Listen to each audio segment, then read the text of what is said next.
Well, greetings and salutations, everybody. Welcome to the best damn movie-related show on the planet Earth, the John Campea Show, coming to you from right here on my YouTube channel. I am, of course, your host, John Campea, and it is an awesome honor and privilege, as it is every day, to have you, our international friends, gather around as we talk about our favorite things in the world, movies, movie news, TV, streaming, all sorts of good stuff. And ladies and gentlemen, he is the seventh Infinity Stone himself, the one and the only Mr. Robert Meyer Burnett. Robert, how you doing today, sir? Well, John, you know, knowing that I'm that important to the universe is good to know. So thanks for making my Tuesday brighter than it's ever been. Yes, because what are the Infinity Stones? You got power, time, space, soul. Power, time, space, soul. What are the other two I'm missing? Reality and mind. And then there is, of course, the Infinity Stone of Slack. And I think we represent the Infinity. Robert Meyer Burnett, ladies and gentlemen, represents the incredible charisma. The charisma Infinity Stone. Slack makes the world go. Everybody loves Slack, Rob. I don't know why you're rejecting this. I think it's an awesome thing. Anyway, guys, speaking of awesome things, it is awesome to have you guys here joining us today. Here's how today's show's going to go, guys. We're going to start by taking some predetermined topics. And then in the second half of the show, we're going to take your live comments and questions. And how do you send in a live comment or question? It's easy. You can send it in anytime, 24/7, and you'll see it probably come up on the next episode. But you can send it in live simply by using the tip link that's down in the description of this video. You can click it there, or you can enter it in manually at streamelements.com/movieblogtv/tip. You'll be getting your comment or question on the show if it's appropriate for the show. And then, of course, you'll be supporting the channel at the same time. And all of us involved here with the John Campea Show, thank you guys very, very much for that support. With that being said, guys, let's start things off with an off the top. Breaking news, Rob. I cannot remember the last time an off the top have shaken the very foundations of the entertainment world. The pillars of heaven. Pillars of heaven, ladies and gentlemen. You guys will, of course, know that probably the most celebrated IP of all time, or at least certainly of my childhood, was probably the Flintstones. I used to, obviously the Flintstones is before my time, but I would watch it every day on reruns. I would actually come home for lunch when I was in grade school, I'd make myself a peanut butter, and mayonnaise sandwich. Don't judge me. I'd make myself a peanut butter, and mayonnaise sandwich, sit down, turn on the TV, and watch me some Flintstones. Well, of course, they've taken a couple of cracks at doing various Flintstone things over the years. There was the John Goodman live action thing. They've tried to do some other things as well. But it looks like the Flintstones is coming back, ladies and gentlemen, in the form of a sequel series that takes place 20 years after the events of the Flintstones television series, and it's going to be called Bedrock. It is going to be called Bedrock, and it's focusing on two things. The show is going to focus on Pebbles, who's now a 20-something, going out and getting her own career going, and also the transitional stage of going from the Stone Age into the Bronze Age, and how the good folks of Bedrock are just having a little bit of a hard time with that transition. It's going to be voiced and executive produced by Elizabeth Banks, who I adore. Elizabeth Banks. Yeah. Not the greatest director, but she's an incredible performer. I love Elizabeth Banks. This is what the folks over at Variety are saying. The Flintstones sequel series from Warner Brothers Animation is officially in development at Fox, with Elizabeth Banks attached to star and executive produce. The animated series, titled Bedrock, is set 20 years after the events of the original series. Banks will voice an adult Pebbles Flintstone in addition to executive producing. Variety exclusively reported that Banks and Warner Brothers Animation were developing a new iteration of the classic series back in 2019, which I remember, and we all just forgot about because no one ever talked about it again. The project... here we go. In the show, Fred Flintstone is on the brink of retirement, and 20-something Pebbles is embarking on her own career. As the Stone Age gives way to a shiny and enlightened new Bronze Age, the residents of Bedrock will find this evolution harder than a swing from Bam Bam's club. That, of course, comes to us from Variety. Rob, I think it's safe to say, hand out all the Emmys right now. Just book it. The Emmys are all going to this. No, listen, I'm gonna be honest with you here, okay? I would be lying to you if I didn't instantly have a bit of a smile on my face when I read this. Look, now not everybody's gonna have the same experience of me, but again, as a child, I grew up, like I said, coming home at lunch, popping on the Flintstones. I just loved watching the Flintstones. In hindsight, there's some stuff they did in Flintstones you probably couldn't get away with today, but there's something about that.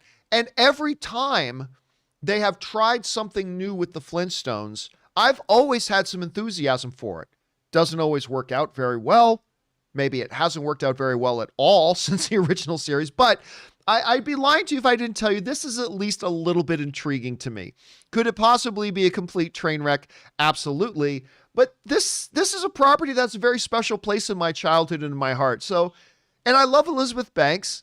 And the idea of moving past that same time period that we've always done the Flintstones in, with Fred and Barney still working and, for Mr. Slate and everything else. And now that's moved on. Hey, this, you know what? This could be terrible. I don't care. I'm glad they're taking a crack at this. I'm glad they're taking a crack at it. I don't know how it's going to turn out, but Rob, you heard about this. Bedrock is coming. Rob, what do you think? Why not? I mean, Pebbles and Bam Bam, an entire new generation can discover what Pebbles and Bam Bam really means. We all know what it means, right, John? Wink, wink, nudge, nudge. I mean, no, I look, I go into everything wanting it to be good. Great script, great director, great characters, great execution. We could be in for a fun film. Would you say a gay old time, Rob? We'll have a gay old time, John. And, more and more as the days go by, gay old times are not as few and far between as they used to be. So if that's what we're going to have are they going to keep the theme song? I certainly hope so. I hope. Well, I mean, it's a new era. I don't know. When you hear Flintstones, I hear the song in my head. I can't say the word Flintstones without hearing Meet the Flintstones in my mind's eye. They're a modern Stone Age family. I mean, you can't not hear that. And, if it's good. I think Finn Golfin in the live chat just came up with figured it all out. It's going to be a hard R. They're making a hard R, Rob. This is the modern. This is the HBO Max Flintstones, Rob. I have a weakness for redheads, and maybe they'll cast somebody. Well, I've got a weakness for Elizabeth Banks, so, whatever. Hey, listen, I know a lot of people around the internet are going to poo-poo on this idea. I get it, and it could very well end up being a complete travesty, but I can't help but be a little bit excited about it. I love the Flintstones. Sue me. Anyway, guys, question is, you've heard about this now. What do you think about doing a Flintstone series following Pebbles 20 years after the events of the regular show? Good idea, bad idea? Have you never cared about the Flintstones? Maybe you're not like me. You never grew up with it. Maybe you're excited about it. Who knows? Jump on down to the comment section below and let us know your thoughts. Okay, guys. With that down, let's get into our main topics today, shall we? And how do we select our main topics here on the John Campea Show? It's really easy. Whenever you come across a big topic, issue, or story that you think we should have as a main topic here on the show, just go anytime 24/7 over to www.thejohncampeashow.com/contact. Once you guys get there, you're going to see a form. Fill it out with your topic or question. It's totally free.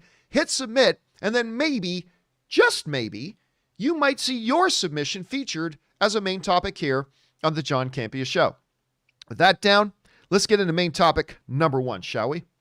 And our first main topic today gets submitted to us by Shannon Dunn, who writes, just wondering if you guys saw that Game of Thrones House of the Dragon has now officially gone into production and is supposed to come out next year. I know Game of Thrones is probably the most successful show of all time, so I understand the drive to do more of it. Do you think this show can be successful too, or will it get drowned out in the shadow of its predecessor? Thanks. All right, thanks a lot for sending that in, man. And yes, of course, look, in the modern entertainment world landscape, when something is successful, look, Rob, the magic word in entertainment today is franchise. Franchise. Everybody wants to turn even original IP.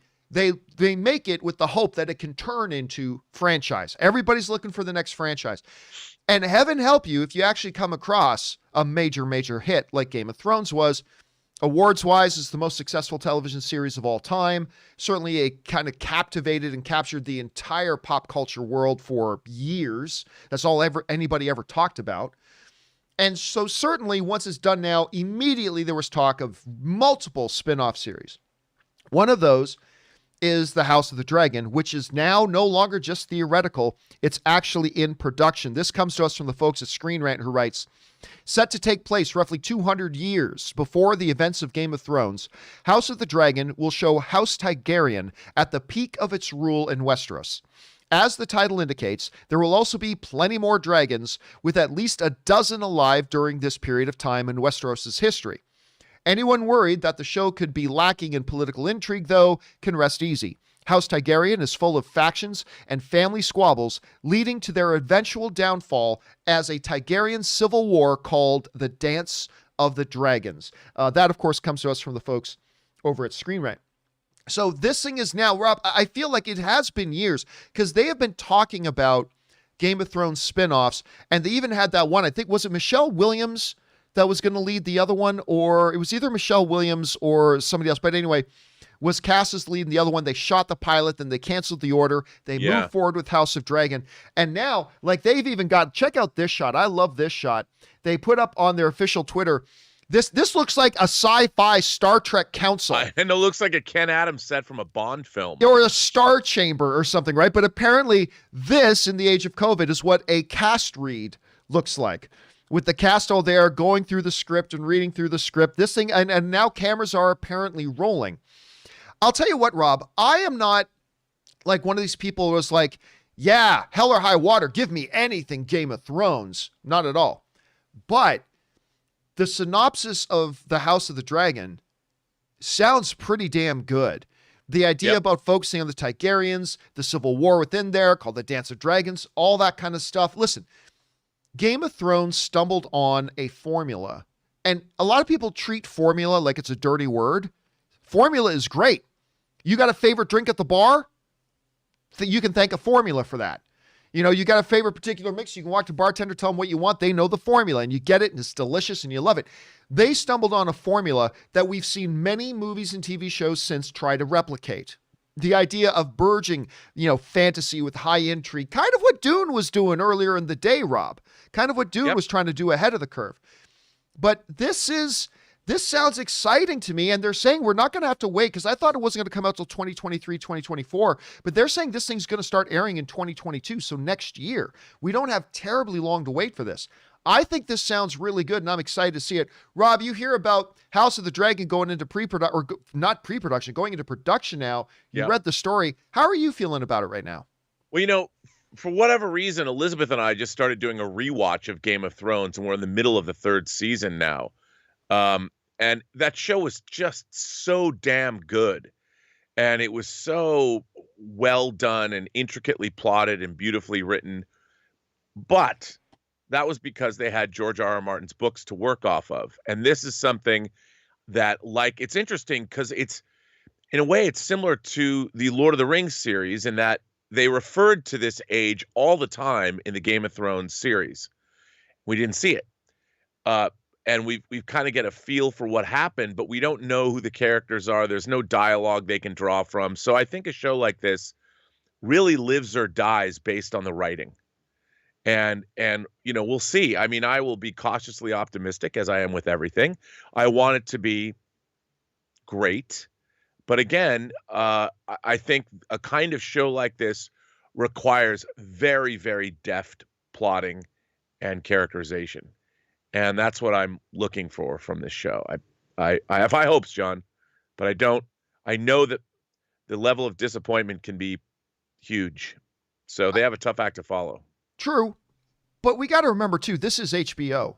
I mean, they are the gold standard. I mean, as much as great as Netflix does with its original series and stuff like that, to me, for my money right now, HBO is still the gold standard of being able to put together that really quality content. And by the way, Daniel Skinner sends in a super chat badge in the live chat. Thank you, Daniel. Appreciate that, man.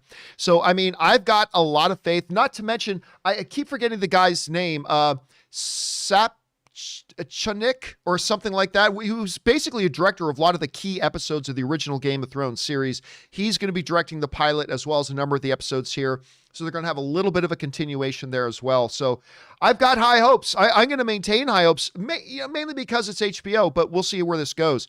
Question is for you guys. You hear about this Game of Thrones prequel. It's no longer theoretical. It's in front of cameras. They're shooting. It's going to start airing next year. What do you guys think about the sound of the synopsis? I think it sounds great. It's coming from HBO. How do you guys feel about it? Jump on down to the comment section below and let us know your thoughts. Okay, guys. With that down, let's move on to main topic number 2, shall we? And our second main topic today gets submitted to us by Sam Sprill, who writes, "Greetings.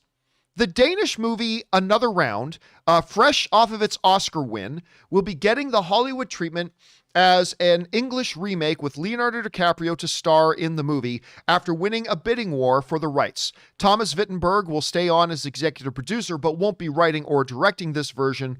What are your thoughts?" All right, thanks a lot for sending that in, man. And yes, so of course, I believe it's Mads Mikkelsen, Rob, in his movie Another Round, which I really don't know much about. But it just, of course, won the Academy Award for Best Foreign Language Film. And hot on the heels of that, it got announced that Leonardo DiCaprio's Appian Way has won the rights to make a North American remake of this thing. Now, Rob, you were the one who was describing to me, I think you were the one describing to me what Another Round was about. So for people who don't know much about the film, what is Another Round about? Well, basically, it's about these guys. They're not really middle-aged, I guess, a little younger. That one of them reads some kind of a report that says if you could maintain a certain blood alcohol level, it would lead to happiness. So these guys, these friends, all decide to try this experiment where they're going to basically stay inebriated 24/7. It almost sounds like Speed, but with alcohol. Let's just say it doesn't go as planned. So yeah, it's a wonderful film. And it won the Academy Award, had a lot of attention. I think there was a group being led by Jake Gyllenhaal that was trying to get the rights to it. There was a group being led by Elizabeth Banks that was trying to get their hands on it. But it ended up going to a group led by, obviously, Leonardo DiCaprio. And the assumption here is that he is, of course, himself probably going to use it as a starring vehicle. This comes to us from the folks over at Deadline who write, English language remake rights to Thomas Wittenberg's Best International Oscar winner, Another Round, have been acquired after an auction. The film will be developed as a potential star vehicle for Leonardo DiCaprio and was won in a bid by his and Jennifer Davison's Appian Way, Endeavor Content, and Brad Weston's Make Ready. The film will be fully funded by Endeavor Content and Make Ready. This was a hotly sought-after project even before the film won the Oscar in Saturday night's ceremony at Union Station. So this is huge in and of itself. And by the way, special shout out to Soul Brother Mark, who sends in a super chat badge in the live chat. Thanks so much, Soul Brother Mark, for supporting our channel, man. I appreciate that, dude.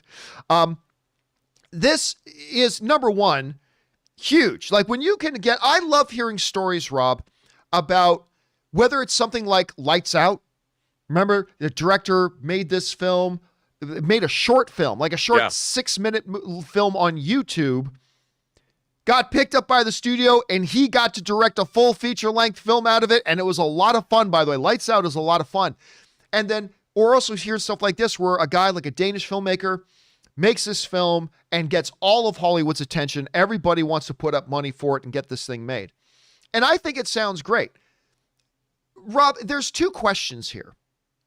One is, what do you think about this as a potential vehicle for Leonardo DiCaprio? I think that sounds great. So the first question is, what do you think about that in general?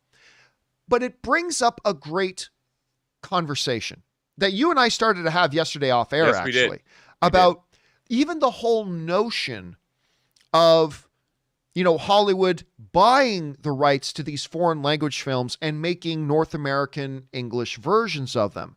Some people are dead set against that. They say, no, if people want to see, Another Round, they should go watch the original Another Round. Some people feel differently. They feel like, why not bring it to a new audience? So anyway, Rob, your general feelings about, Appian Way and Leonardo DiCaprio picking it up, and then how do you feel just in general about Hollywood picking this movie up to make an English version of it? How do you feel about it? Well, first of all, I think Leonardo DiCaprio playing the lead in this American remake is a great idea. If there's one of my favorite movies of the last 10 years is Wolf of Wall Street. And watching Leonardo DiCaprio play like a drugged out Wall Street amoral trader was one of the great joys, the great performances of the 21st century. So kudos to him for playing a guy that's going to stay drunk most of his days. I'm all about that. I think it's perfect casting. But two, like we were saying, on one hand, John, I really wish that Americans would see more foreign films. That we would get to see, audiences would embrace them. I think they used to embrace them more than they do now. Or I remember when Crouching Tiger, Hidden Dragon, made over $100 million domestically, and it deserved to. But a film like this, I get why people, it's Danish, so it's subtitled. But we get sometimes movies like The Departed, which is, of course, a remake of our beloved Infernal Affairs, and how it won Best Picture. How many more people around the world saw The Departed than saw the film it was based on? So Leonardo DiCaprio being one of the biggest movie stars in the world, this story gets translated into an American version, a Hollywood version, and it's going to be seen by, as you pointed out yesterday, tens of millions of more people around the world. And isn't that a good thing? Yeah, and I think that's the debate that often comes up. Okay, first of all, let's talk for a second about Leonardo DiCaprio starring in a movie like this. This sounds great. I mean, I think this is going to be fantastic. I know, right? And Come on. And honestly, I would not be surprised at all. And I'm not saying this for gimmick's sake. Will not be shocked in the least if if right now as we speak, Leo isn't on the phone with Martin Scorsese to direct this. Right. I mean, that's just what he does. So I wouldn't be surprised at all. And we obviously saw what that partnership kind of worked at, well, in several movies, but recently in Wolf of Wall Street, which was a terrific result. Of course, they're working on Killers of the Flower Moon right now as well. So I think we're going to see that. This sounds fantastic. As far as, and by the way, Frankie Rouge sends in a super chat badge in the live chat, as does Ifran Dagman as well sends in a super chat badge in the live chat. Thanks, guys, for supporting the show. Appreciate that, gentlemen. You said it correctly, Rob. I have always been all for North American remakes of movies. And frankly, I find people being against them are kind of taking a snooty kind of approach. If you don't want to watch the movie the way it was originally made, then you are unwashed swine and you don't deserve to watch it in the first place. Fuck off. I mean, the thing about movies is they're meant to be accessible to everybody. And the great, you mentioned the gold standard of that, The Departed, right? Yeah, you and I mean, for me, The Infernal Affairs is my all-time favorite cop movie, period. End of sentence. It's my favorite cop movie of all time. But ain't nobody ever watched it. And it's not people's obligation to watch things that we know are great. But what do? Scorsese, DiCaprio, Matt Damon. I mean, they come along and they decide we're going to make our own version of this. And it wins Best Picture of the Year. So many more people saw it that never would have known about the story of Infernal Affairs. Yep. And it gets made, which is great. I am in the minority that I even think, man, The Girl with the Dragon Tattoo, I thought the North American version was even better than the original version. I'm in the minority in that. Most people will disagree with me, but I thought the Daniel Craig version was fantastic. More importantly, it introduced a lot of people to the original. When they did a remake, Rob, of The Ring, there are so many people today that have watched the original Ring because there was a North American version of it. Yeah. They never even knew that it existed. Or The Grudge. So many people never heard of The Grudge. Once they did a North American version of it, they watched it, and then they went back and watched the original. When Hollywood does these remakes, it does nothing to the integrity of the originals, but it can draw a lot of attention. So we get people seeing the new stories in the new incarnation, and then a lot of people who never would have checked out the originals end up going back to check out the originals as well. We've seen a lot of people with that write in and say, never heard of Infernal Affairs, but after The Departed, they went and watched that. So here's hoping that happens here as well. That's just kind of my take on that. At any rate, question is, guys, what do you think about this? Another big vehicle for Leonardo DiCaprio. Hopefully Mads Mikkelsen can be involved in there one way or the other as well. That could be pretty cool. How do you guys feel about it? Jump on down into the comment section below and let us know your thoughts. All right, guys. With that down, let's move on to our third and final main topic here today. And our third and final main topic today gets submitted to us by Paul David, who writes, Good morning, John and Rob. It's the afternoon for us now, but thank you. This week marks the 2-year anniversary of the release of Avengers Endgame. It went on to be the #1 box office movie of all time, at least for a while it did. Now it's Avatar again. But it went on to become the #1 box office movie of all time with the most trailer views and worldwide excitement. Looking back at the movie now, what are your thoughts on the movie and its significance to comic book movies and influence on the industry itself? Thanks. All right. Thanks a lot for sending that in, man. And you know, the other day I had to do a double take, Rob, because I think it was the 22nd, April 22nd. You know how Facebook will give you those like little reminders? You know what I mean? You go to Facebook and it'll say, hey, 1 year ago or 10 years ago, you posted this. I got one of those little Facebook reminders that said like, 2 years ago, a memory of you and John Campea, and it was us at the premiere for Avengers Endgame. And I'm like, wait a minute. That was 2 years ago? Yep. It feels like 6 months ago. It feels like it had just happened. Like, seriously, I could not believe what I was seeing when it was saying 2 years ago. And then I believe the official release date was probably yesterday. It was 2 years ago yesterday. So we are sitting here and by the way, Marie Seafring sends in a super chat badge to support the channel. Thank you, Marie. Appreciate that. We are in the week of the 2-year anniversary. And Rob, I don't know if it's because of the COVID year of 2020 that it just feels like that year almost didn't even count. But it is odd to feel like Avengers Endgame is 2 full years old. It's been that long. And it is funny now as we sit back and look at it and think about it, that the impact that movie has had, mostly positively, but also in some ways negatively too, the impact that this movie has had far beyond just its record-breaking box office and making almost $3 billion and for a while becoming the #1 all-time movie in history. Rob, its trailers, we talk about this in my documentary, Movie Trailers, A Love Story. Not only is an Endgame trailer the #1 watched trailer of all time, another Endgame trailer is the #2 watched all-time trailer ever. It's kind of crazy. Rob, as we sit here now, looking in the rearview mirror, 2 years ago this movie came out.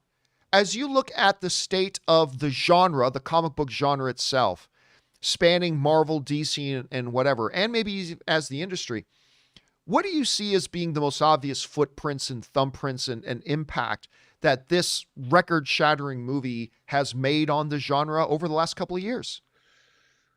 That's a really good question. I mean, I think it says a lot for a company that has vision and foresight and planning over the course of what the time Endgame's the 22nd of the Infinity Saga films, and it was something that was earned over 10 years. And I don't think there's ever been a film series in history that comes anywhere close to the effort that was put in. I mean, think about it. At any time, John, one of these movies could have failed, and one of the characters they tried to set up, I guess you could say that the Incredible Hulk was rejiggered after Ed Norton, but they made that rejiggering and they made the changes. I have to say that when I watch both Infinity War and then Endgame, it's, if you've bought into the Marvel Cinematic Universe, they are such wildly entertaining fantasy films. Forget that they're comic book movies or that they're based on Marvel comic books. The fact that they cast the actors that they did, and the art direction and the costumes, and they've had such different kinds of movies. The Guardians of the Galaxy, Rocket Raccoon can interact with Thor. A CG villain like Thanos can be brought to life to the point where you utterly believe this character. The fact that we cry when Tom Holland says, "I don't want to go anywhere, Mr. Stark." I mean, all of those elements, any one of them might not have worked. But the fact that they do work, I think, shows a methodology and a way to go about large franchise pictures, like you were talking about earlier, franchise, IP, whatever, the way that you should do them. And they need to be carefully tended like a garden. You know, they need to be watered, they need to be pruned, and they need to be taken care of with due diligence. And when you do that, I mean, there's so many. I've always said, John, that making movies is like there's alchemy. There's Rumpelstiltskin spinning straw into gold. That's always an element of great movies. There's a magic, truly the movie magic of the movies. But man, both of those films, and especially if you watch them together, sure, Endgame gets a little goofy, maybe some plot holes here and there, but the ambition of those two movies is enormous. I mean, just gigantic. And the fact that it combines universal stakes with characters and humor and motion capture and insane visual effects. And yet you can have a moment in Endgame where Black Widow and Steve Rogers just have a moment talking. Steve Rogers is like, I saw whales in the East River today. Or he's leading a veterans meeting or something. The fact that you can have these small emotional moments that lead up to two warring factions blowing up Avengers headquarters, and you get the whole portal scene all in the same movie. Say what you want. You can be as cynical as you want. This entertainment is something that comes along, maybe if you're lucky, in a generation. And it was so unique in the way. And by the way, UFC commentator sends in a super chat badge. Thanks, UFC. When you look back at it, it was also so completely unique in the sense of, I mean, it's almost impossible to look at Endgame as an individual movie, right? Like you're almost doing a disservice to the MCU as a whole, because Endgame was really just the final piece of a 12-year, 20-plus movie build up that ended up having, 30-plus characters and 20 A-list stars and all this kind of coalescing in this thing. It was something like that had never been seen before. Like Kevin Feige had constructed and architected this incredible monument to comic book fandom that was built over years and years, and literally dozens of films that then came together like that. That had never been done before. And it could have all fallen apart. I like the way you pointed that out, is that it really could have fallen apart at any point along that building process, particularly at the end. Sticking the ending of a TV show or of any movie is difficult. Sticking the landing of a 11, 12-year process could be even more difficult, and they did with record-breaking success. Stunning. And as we look around the industry, you saw that the MCU, just with Avengers and Age of Ultron and everything else, the MCU was already having an impact on the rest of the industry. The rest of the industry was then trying to build together shared common universes, whether it was the monster universe or whether now it's the Titan universe with King Kong and Godzilla or whatever. We see all this kind of like everything's coming, and the success of Endgame just kind of stuck a vial of super soldier serum in the arm to really kick that in. That's what everybody's looking now for. And we see that in just about every announcement that ever comes up. We now even have DCs that's trying to rebuild now to get to something like that. They rush some things as a result of that. But Rob, there's also been, every positive thing also has some negative ramifications. Like you can go out and party with your best friends and have the best night of your life drinking and everything, but the next day your head's going to feel like it's going to explode. I mean, every good thing can have some negative things. And one of the drawbacks that I think we have tangibly seen of Endgame and its monumental success is a little bit of a I don't know what the proper term for it is, but after something crescendos, like what's that dip that then comes after that? But that's what it kind of feels like we've been in. Like Spider-Man Far From Home was great, but I never feel like it got the love it would have gotten prior to Endgame, because it was, in light of Endgame, in the shadow of Endgame, it was just like another comic book movie. And I think we've seen a little bit of that too. Like, let's look at WandaVision and Falcon and the Winter Soldier, for example, right? Everybody now expects that in every episode, 15 surprise cameos are going to jump out of this, and this person's going to be actually this, and those 5 people are Skrulls, and this is and it's everything. Like I had people writing to me this week, Rob, saying, I don't get it. Why didn't Spider-Man and Doctor Strange are in the New York area? Why didn't Spider-Man and Doctor Strange show up in Falcon the Winter Soldier? Where was Hulk? Where were the other like? It kind of has created, and it's understandable because it's kind of created this thing now that you've climbed up to this mountain, you've climbed Everest. Taking a drive to 7-Eleven to pick up some Twinkies doesn't seem like such a big rush anymore. And there's almost a little bit, so it almost feels like we as an audience, 2 years later, are still in a little bit of a process of reconditioning and getting back down. I don't know, Rob, how do you see that? What do you see as maybe some of the hangover effects, maybe, if you will, of what Endgame was able to accomplish? Well, I think it's the same problem that you have with something like The Hobbit following up Lord of the Rings, in that Endgame is really about the end of the world. You know, it's apocalyptic in its stakes. They're monstrously huge. And you're coming on the heels of, after half the life in the universe, half the life on Earth has been snapped away. And so with those kinds of stakes, how do you duplicate them? You can't. So when you go back and you follow up Endgame with Spider-Man Far From Home, it's like, well, there's one dude, Mysterio, doing some, nefarious stuff, and Spider-Man has to stop him while on vacation with his classmates. Doesn't exactly it doesn't permeate the imagination in the same way. And also you just don't have the sprawling cast of characters. It can't by definition be as interesting. And I felt like, with Hobbit, Lord of the Rings, same thing. The Return of the King is a movie about the end of the world. Middle Earth is at stake.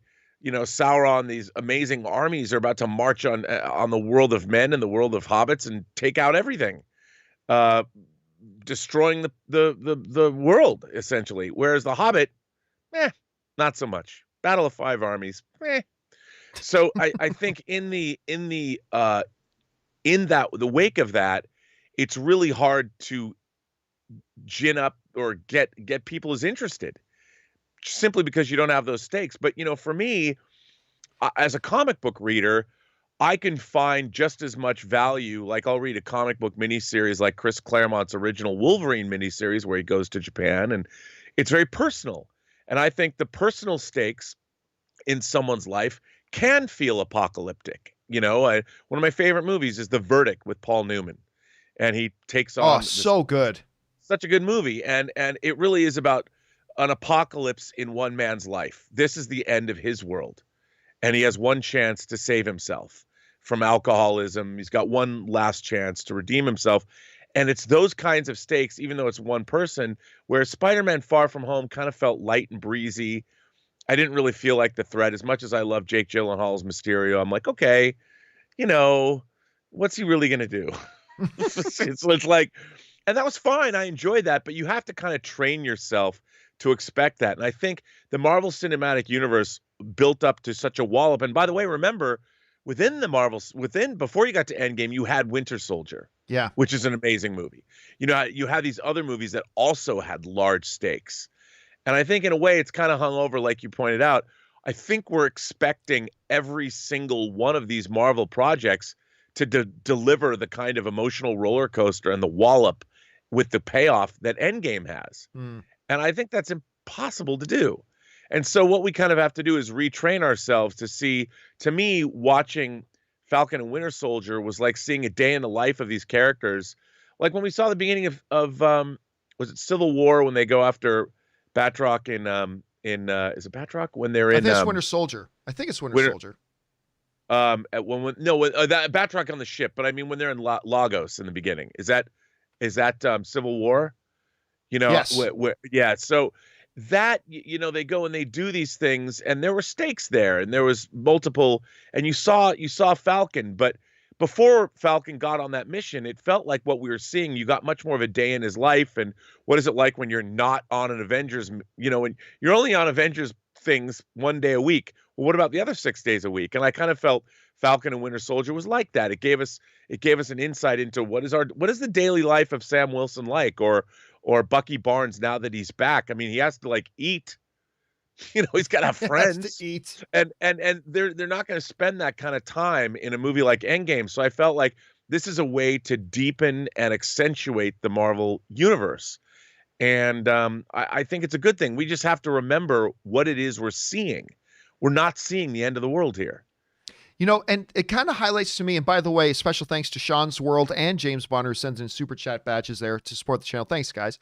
It also reminds me about when you look, it reminds us of how important it is that we have now come back post-COVID and everything, that they have broken things down and made very limited in scope stories, right? So they understand we can't just come off of Endgame and repeat that experience. So they've come out and said, let's do a story about Wanda and Vision and about her dealing with the aftermath and the grief and the pain. And we'll isolate it to this one little town and all this kind of stuff. And they made something great out of it. Then they followed up. Let's keep it small again. Bucky and Sam. And we'll throw in Sharon in there too. But isolated, smaller scale. So it feels like they understood we can't just come back out of the gates and try to replicate Endgame. We need to go back to the start. We need to recondition, rebuild up again slowly. And I think they're doing a great job of it. I mean, I have loved WandaVision and Falcon and the Winter Soldier. I cannot wait to see what they do with Loki. Obviously, and we still have coming Moon Knight, Hawkeye, She-Hulk, Miss Marvel, Armor Wars. I'm sure I'm missing one or two of them in there as well. So we got a lot of stuff coming. So when you look back, guys, it is crazy. In just 2 years, as you look back now at, since that time that Endgame has come out, how it has influenced not just the comic book genre, but the entire entertainment industry. As you look now at how even the MCU itself is trying to reposition itself as a result of Endgame and whatever. And the fact that it is right now it's the number 2 biggest box office film of all time. At some point, Disney will re-release it and it'll take back the number 1 spot again from Avatar, and they'll play that game of hopscotch for a while. But it is truly remarkable the impact that one movie has made. Question is for you guys. On this week, the 2-year anniversary of the release of one of the biggest movies of all time, certainly the biggest comic book movie of all time, what are your thoughts as you reflect back on Endgame and the impact that you've seen it had in the subsequent 2 years? Jump on down to the comment section below and let us know your thoughts. Okay, guys. With that all down, we're now going to start taking your live comments and questions and just taking the rest of the show to hear what you guys have to say about everything going on in this great world of entertainment. Once again, if you want to fire one in, simply use the tip link that's down in the description of this video. You can just click on it there, or you can enter it manually at streamlabs.com/movieblogtv/tip. Once again, you'll be getting your comment or question on the show if it's appropriate for the show. And of course, you're tipping in and supporting the channel. And all of us here at the John Campea channel, thank you guys very, very much for that support. Okay, let's get into it, shall we? We're going to start things off here with Suthius, who writes in, the director for Falcon and the Winter Soldier is Kari Skogland.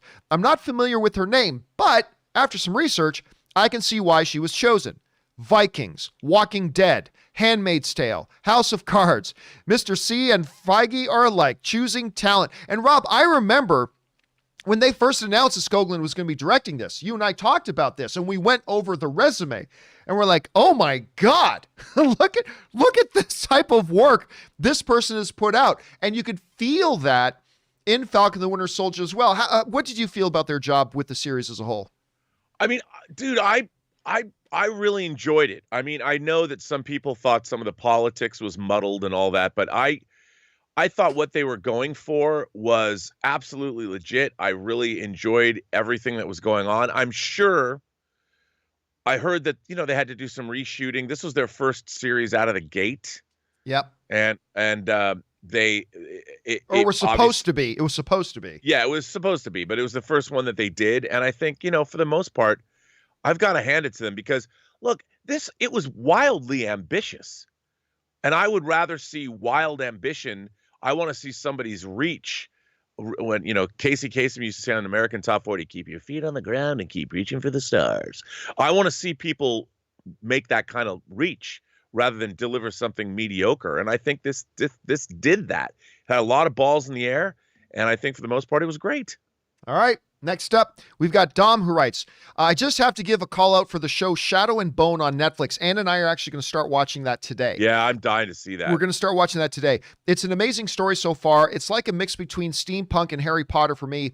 It has a dark undertone, in my opinion, great characters and story elements you might like. Now, I'm going to be honest with you, I didn't love the trailer. I thought the trailer was okay. Ben Barnes is in it. That's interesting to me. I like him.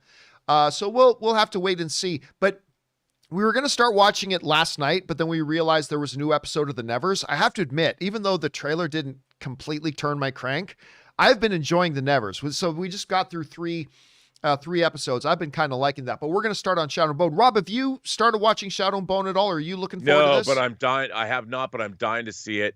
And I've only heard good things. So I'm just, we're taking a break, going back and watching something we've seen before. Game of Thrones. So. All right. Next up, we got Logan James Kynaston, who writes 1 of 3. Hey, John, I have a fun story to share. I love fun stories. When I went to see my first viewing of Joker, I saw it 3 times. I went with a friend who isn't a big film fan, but something about Joker interested her. In the car on the way back, she was asking me a lot of questions. One of the questions she asked was if little Bruce is the one who grows up to become Batman, which shows not every audience member is in the know of what us film fans are. When I told her she was right about that, her response I found hilarious. She said, and I quote, "It's funny that there's never been a film to show us how Batman begins." Imagine the look on her face when I then told her there is actually a film called Batman Begins. Just thinking back to that really makes me miss the cinema. And that is a great story. And yeah, listen, it's a good reminder for all of us, James, that there's a lot of people who don't know all the ins and outs that us in the film. Now, let's look. Even most non-film fans know the origins of Batman. Most people who have never even seen Star Wars know Darth Vader is Luke Skywalker's father. But there are people, but Rob, it reminds me of a story when Anne hates me telling the story. But it's Ann and I were with a couple of friends once, and we were talking about movies, and I think Julia Roberts came up, and Ann was saying, "What's that movie with Aaron Brockovich? What's that movie with Aaron Brockovich?"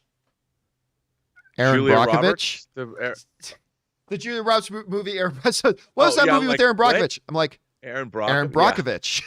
And so that happens. That happens. I love it. But hey, listen, Rob, if I'm not mistaken, wasn't Joker the last time you were in theaters? No. It couldn't have been. That was the last time you and I were in the theaters together. Invisible Man. But that was the last time you and I were in theaters together was for Joker. Yes. That's right.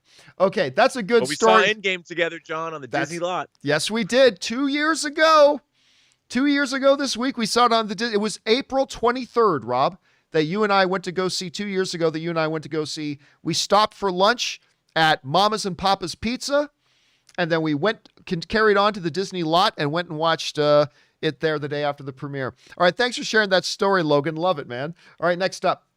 Major Tom writes, "Hey, John, I saw Mortal Kombat over the weekend, and I have to say that while I enjoyed the action and gore, the writing is some of the worst I have ever seen in a movie. Almost as bad as Mortal Kombat Annihilation. Better visual effects, though."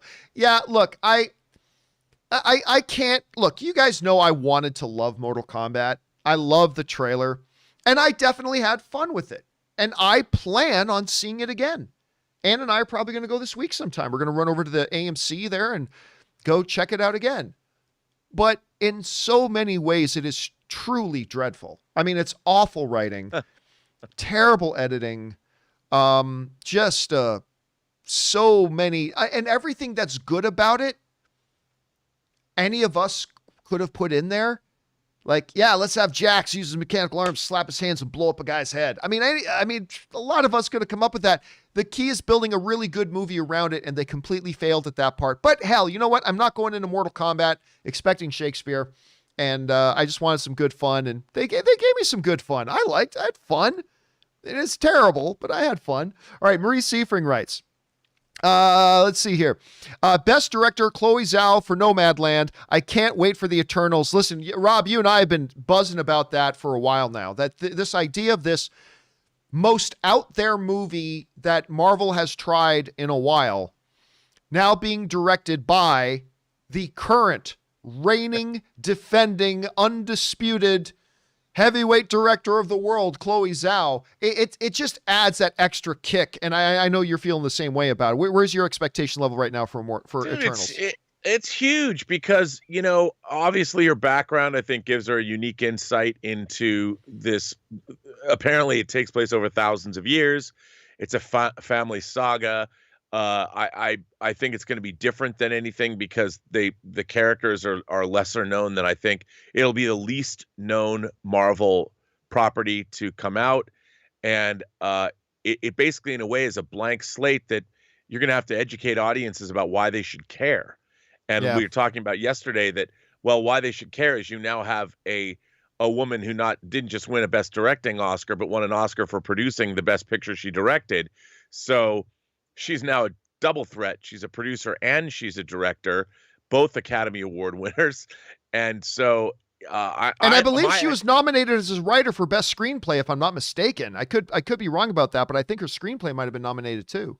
Yeah, in which case, I mean, I expect really great things. I mean, I really do. And I think this is going to be, Marvel has to innovate a little bit. And I'm hoping this will be a different kind of a story than we've ever seen from them before.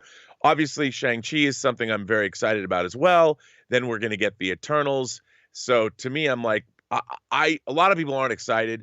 I'm more excited about Shang-Chi and the Eternals than I have been about a lot of the standalone or single Marvel films because of the newness of them and my fondness for the original source material. Right.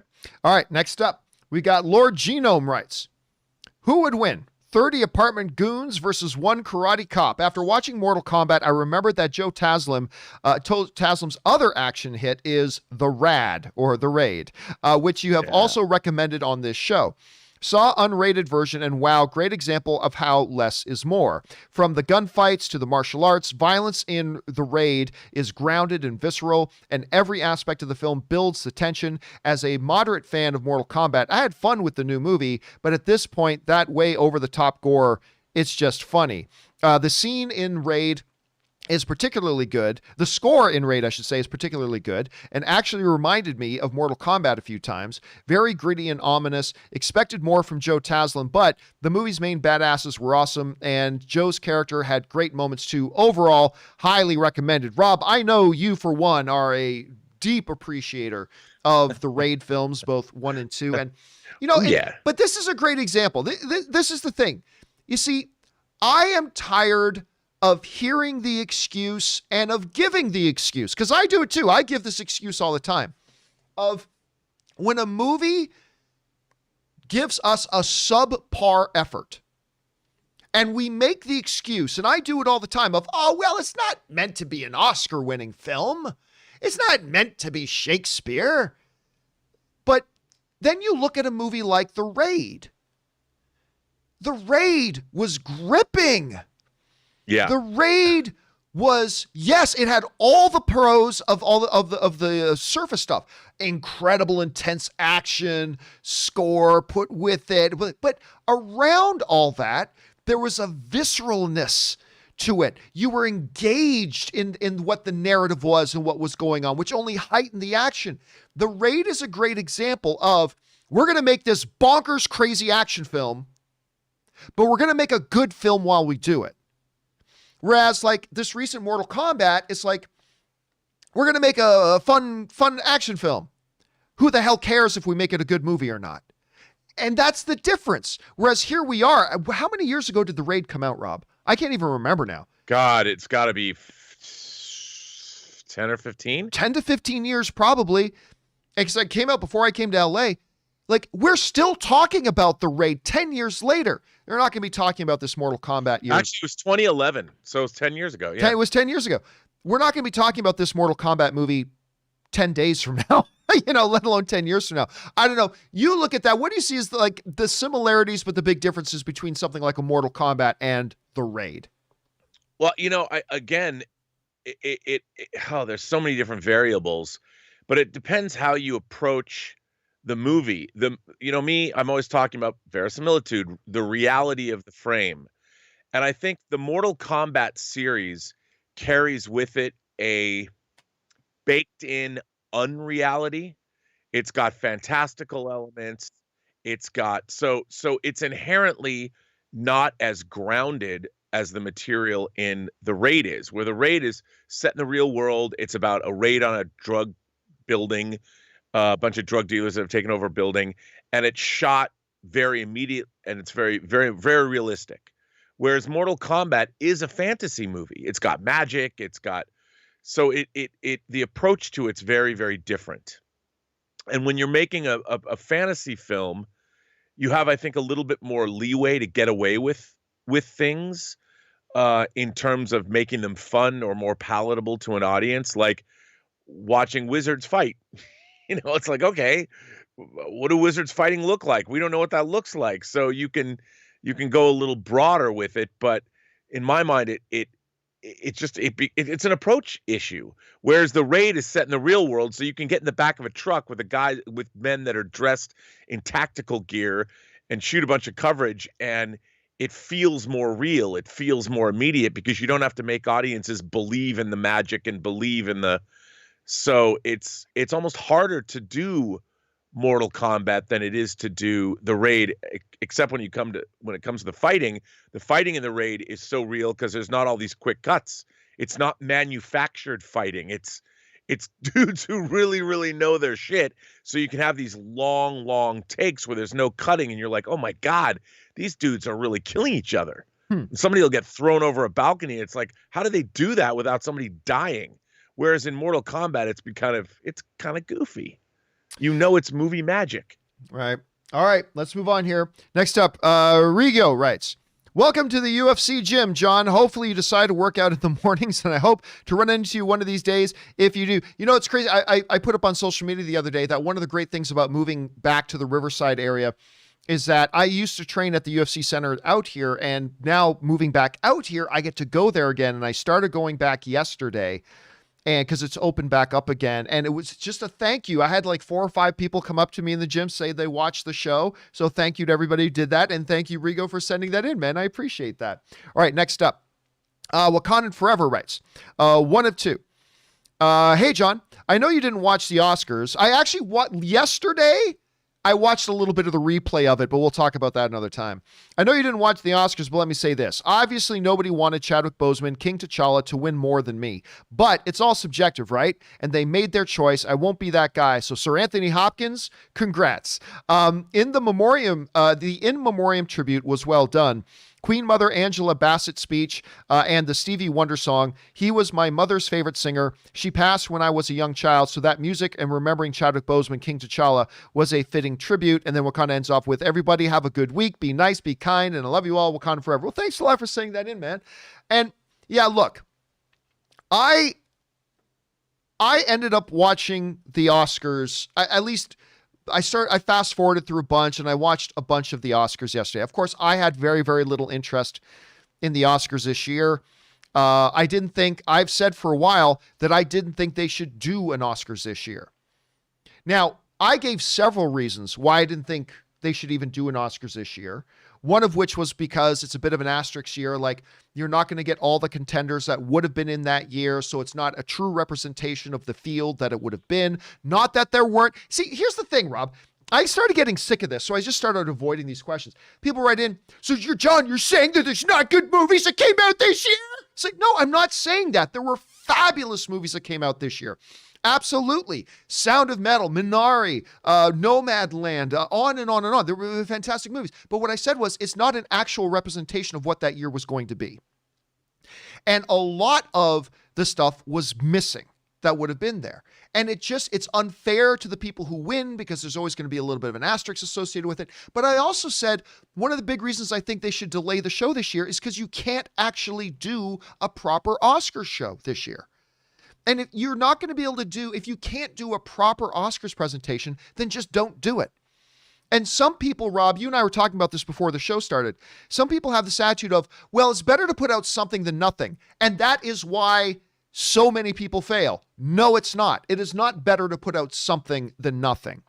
If you can't put out something that's quality, then you actually do more damage by putting out something that is subpar than by withholding and waiting until you can put out something good. Great example of this, Rob. I recorded a companion video the other day. Right. And I shared this on the community tab in the YouTube channel. And I said, I had the wrong light. I had the wrong ISO settings on the camera, and it's really, really dark. And I wasted a couple of hours shooting because I shot it outside, and I wasted a couple of hours because I didn't set the camera properly. And I got online and I apologized to people. I showed them some screenshots. Say, hey guys, listen, I'm not going to post this because it's terrible. It's terrible. It looks awful. I'm not going to post this. And a lot of people wrote in and say, just release it anyway. Just release it anyway. And while I appreciated that sentiment, I have the mentality that if you're going to put out something that isn't building your quality, then don't put it out. And as I was skipping through the Oscars, all I could think about, from right at that moment when they introed the show and you just saw like 50 tables in Union Station, and you saw that this didn't even feel like the Oscars, and the whole presentation, you could just feel the COVID. I was saying to you, Rob, earlier, the COVID-ness of it. You could tell that so much was jigged and juried in such a way to kind of work around certain issues, and the whole damn thing just turned out to be a big mess. And then they tried to lean into the honoring Chadwick Boseman, which is, of course, what they should have done. But that whole crazy decision to make the Best Actor award the final award instead of Best Picture, just because they wanted to manufacture this incredible emotional moment to end the show with the producers, I guess, thought maybe Chadwick Boseman would win. And of course he didn't. So it just made the whole thing feel awkward. It just proved again, they should not have had a fucking Oscars this year. Because what have they done? They just hurt themselves. The Oscars is now a lesser brand because they did an Oscars this year than if they had just said, you know what, guys, this year was a train wreck. It was a train wreck. And we can't do a proper show. We don't have the proper representation there that we would have had in a normal year. And if we do an Oscars this year, we're just going to hurt ourselves. Instead, like a bunch of stubborn jackasses, they say, nope, got to do one anyway.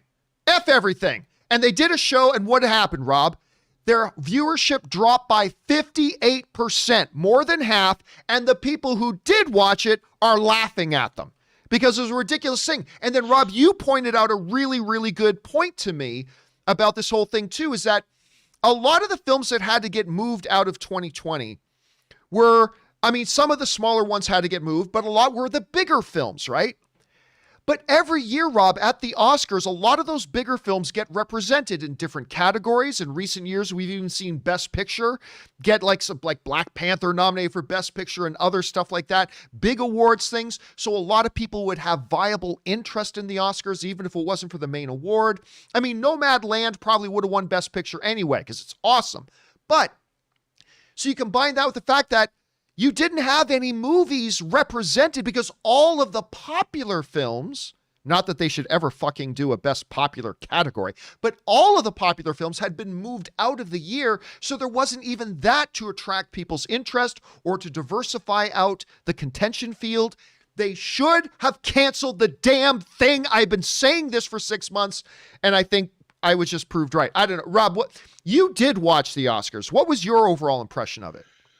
Well, my overall impression of it is that, like you just pointed out, it was missing, the general population likes those big, grandiose Hollywood entertainments, and the cinephiles, they call them, the Oscar bait movies that the studios traditionally release from September on, which usually drive the Oscar conversation are there. But like you pointed out, what makes people excited for movies in general are those big, brash Hollywood entertainments that only the studios can do. And, the indie-minded movies are the vegetables that you eat for your soul and your brain. And after you go to, say, Fast and the Furious 9, I'll watch Minari. You want to have a balanced meal. Well, the problem was this year there was not a balanced meal of films. And so it's not that they weren't good, but there was no excitement about the movies in general. When you have a movie like Trial of the Chicago 7, Aaron Sorkin, A-list movie all the way, but it's on streaming. People who don't even have Netflix can't see it anyway. So it's like Where's the excitement? Why does anybody care? And it's a symbiotic relationship. You need the indie. I felt like we were watching an Independent Spirit Awards that even then, without the liquor, and it wasn't as fun. And this, everyone's sort of like, it just was, it was very self-important, and like, look at us. We're so connected with our humanity and and I'm like, give me a break, man. We're Hollywood. We're entertainers.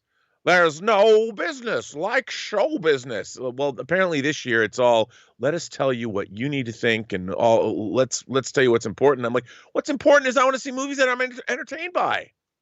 Where are they? Yeah, and I love that's a perfect analogy, Rob, about a balanced meal. Yeah. And we didn't get that. It was all the kind of movie that could survive in a theaterless environment where nobody watched. And by the way, and I say that, Nomadland is one of the top 5 best films I've seen in the last 5 years. I was enthralled with that, and it would have won Best Picture regardless, but you would have had a lot. And also, somebody else pointed out in the live chat, and I missed the name, but somebody in the live chat wrote in, it's impossible to hold an Oscars and be excited in a year where the theaters were closed. Yes. Like, what exactly are we celebrating? It was such an ass backwards, tone deaf decision to move forward by having the Oscars anyway. They've hurt themselves. They've hurt their brand. They ended up putting on the worst Oscars in history, even worse than that Anne Hathaway, James Franco debacle year. They continue to think they can do this without an actual real host, which I think was fine for a year or two when they were trying to recover from the debacle. But I don't know. Anyway, the whole scenario just re-emphasized again, they never should have done the ceremony this year. They should have waited till next year, had a huge celebration. And instead now, I think all they ended up doing was turning off the people who did watch it. And now I think people who watched it are less likely to watch next year because they put out a subpar product. And I have to tell you, John, movies are a luxury item. And while you go back and you look at the history of film, the Great Depression, people were going to see movies because they were 5 cents, 10 cents, whatever, and they got people through tough times. And movies have always gotten people through tough times. But the last year has been particularly tough. A lot of people out of work, a lot of people suffering economically because of the results of COVID all over the country. And the idea that we needed this ceremony to pat everybody in Hollywood, pat ourselves on the back, I just didn't think it was appropriate.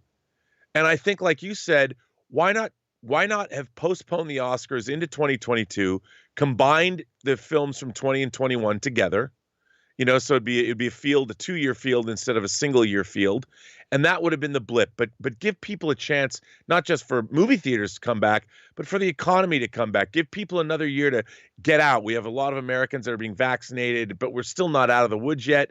And the economy is still not where, a lot of people out of work, a lot of families struggling. And, movies are a luxury item, and we celebrate them when we can. But for Hollywood to come out and pat itself on the back once again, after the year we've had, might not have been the smartest thing to do. And combining that, Rob, like the theater, we had 50,000 theater workers in America alone. Yeah.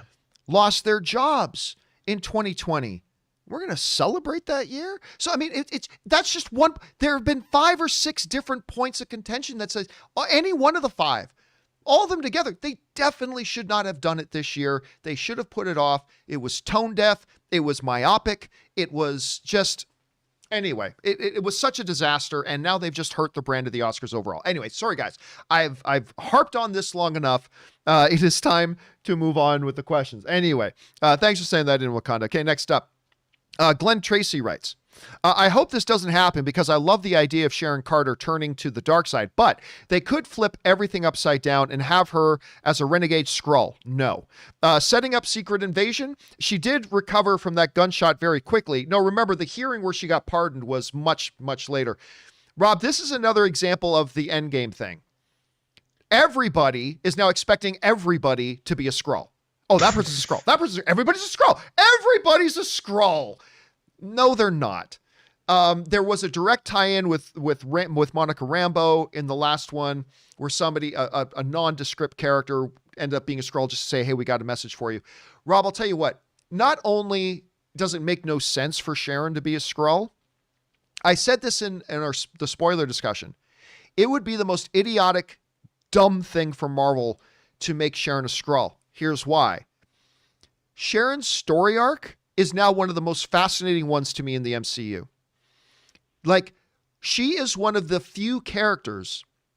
No, I can't think of another MCU character who has been present in several movies as a hero who has turned bad. You know, Wanda went dark, but at the end of it, she was still Wanda and she wasn't trying to do anything bad and she wanted to do the right thing. Sharon Carter, she was raised by the most celebrated, iconic agent in U.S. history with Peggy Carter.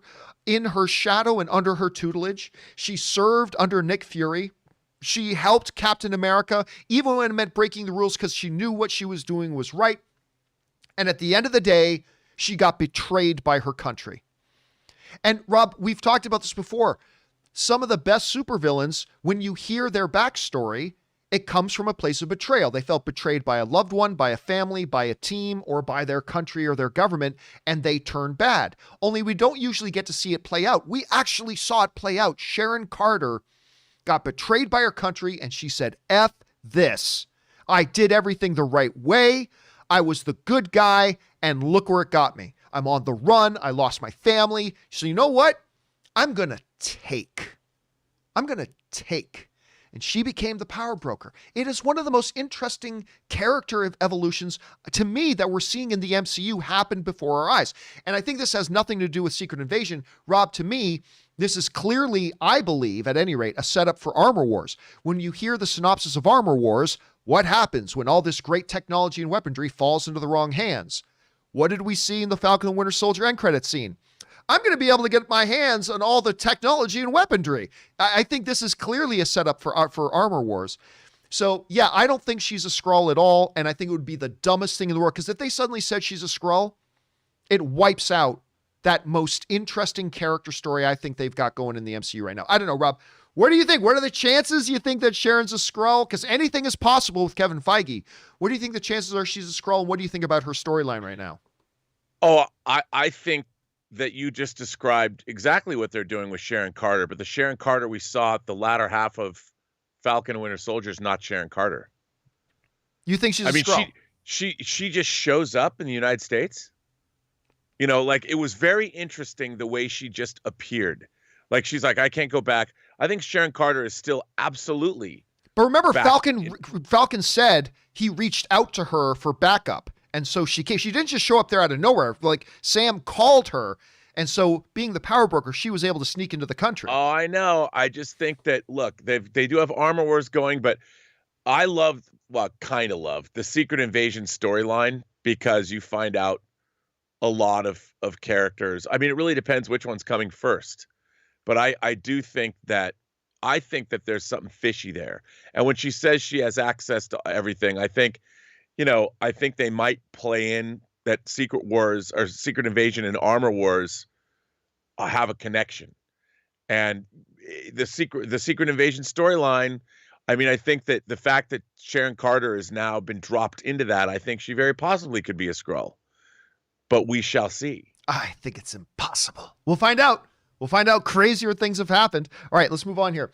Next up, that was Glenn Tracy. Ethan writes, Hey, John and Rob, with more casting news coming out for Indy 5, I'm starting to wonder how they will explain the absence of Shia LaBeouf. Why would they have to? And if they will reference the fourth film at all, perhaps they won't, and they'll pretend it never happened. Thoughts? Well, here's the thing about that Indy movie. It was, how many years ago was that?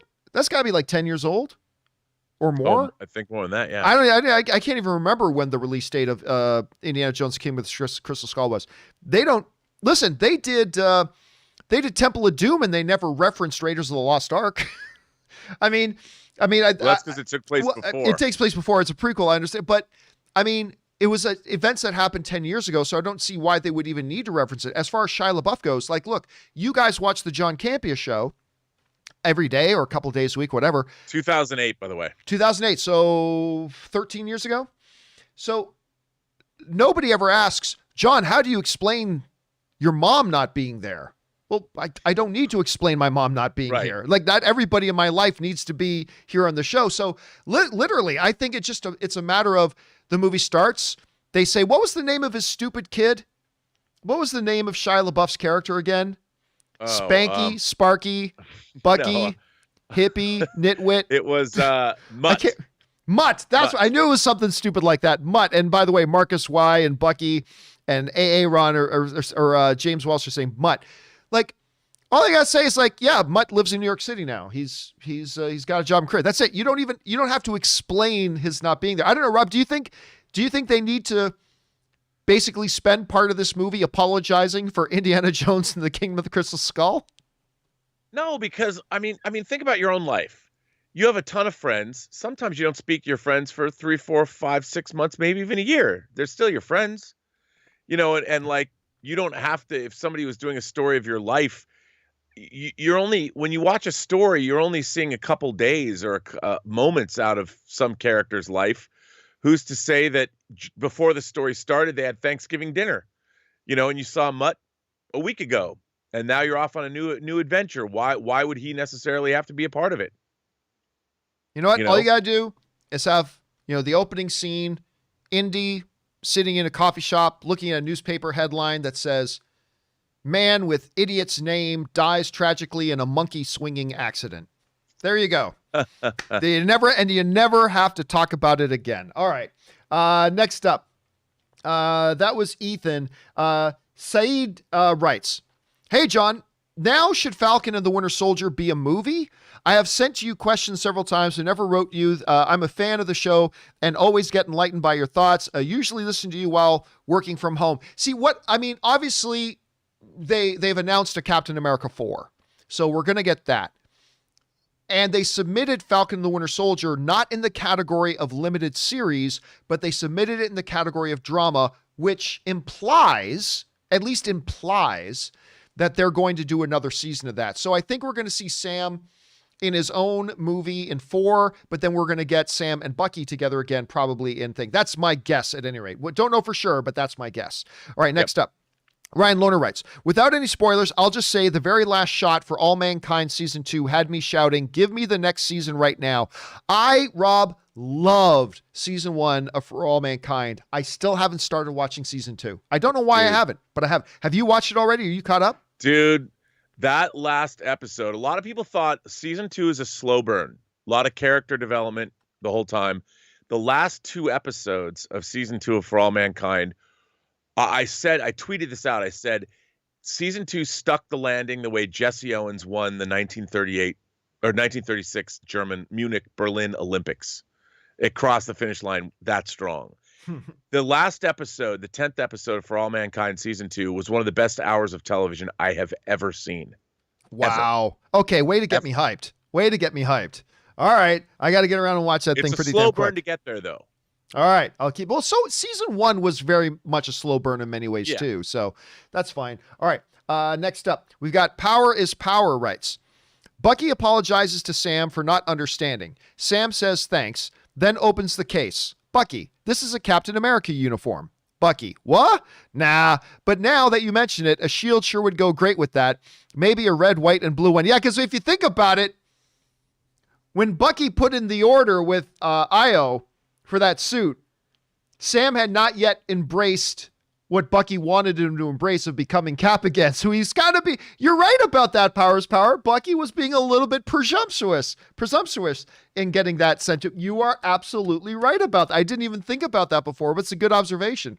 All right, Darklock63 writes, "I can't see Sharon as a Skrull. Why would a scientifically advanced race need what is to them primitive weaponry?" That's a very good point, Darklock. Very good point.